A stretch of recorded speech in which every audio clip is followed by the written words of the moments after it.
സ്വന്തം ഭാര്യയായിട്ട് ഈ ഭാര്യക്ക് എന്തൊക്കെ സിമിലാരിറ്റീസ് ആണ്? സിമിലാരിറ്റീസ് മോട്ടിവേറ്റർ ആണ്. അതെ അതെ. ഞാൻ ഈ ജിമ്മിലൊക്കെ പോകാണ്ട് മടിച്ചിരിക്കുമ്പോഴത്തേക്കും നമ്മുടെ ശരീരം സൂക്ഷിക്കുക എന്നുള്ളത് വളരെ ഇമ്പോർട്ടൻ്റ് ആണ്. ആസ് എൻ ആക്ടർ അത് ചെയ്യേണ്ടതാണ്. ഇപ്പം വലുതായിട്ട് തടി വെക്കാണ്ട് ഞാൻ നോക്കുന്നുണ്ട്. പക്ഷേ എന്നാലും നമ്മൾ ജിമ്മിലൊക്കെ പോയി വർക്കൗട്ട് ചെയ്യണമല്ലോ.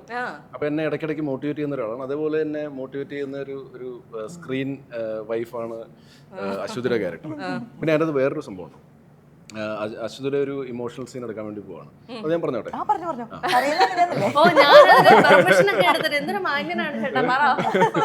അപ്പോൾ ഞങ്ങളെ കിഡ്നാപ്പ് ചെയ്തുകൊണ്ട് പോകും. ഓക്കെ. അപ്പം ഇത് പോയതിന് ശേഷമുള്ളൊരു സീനാണ്. അപ്പം കുറച്ച് ഇമോഷണൽ ആവണമല്ലോ. ഇനിയിപ്പം ജീവനോടെ വരുമോ എന്നൊക്കെ ഉള്ളൊരു ഇതുണ്ടാവുമല്ലോ. ആ ഉത്കണ്ഠയിൽ എങ്ങനെയാണ് വിഷമിച്ച് അഭിനയിക്കേണ്ടത് എന്നുള്ളത് അശ്വതി എന്നോട് ചോദിച്ചു.